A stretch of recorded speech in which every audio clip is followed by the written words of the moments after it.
how to view the published timeline of any particular n8n workflow.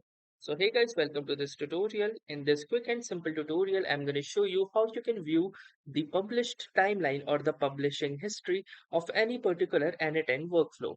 So for that, simply follow these simple steps. First, launch your n8n instance and within the instance, open that particular workflow of which publishing history you want to know.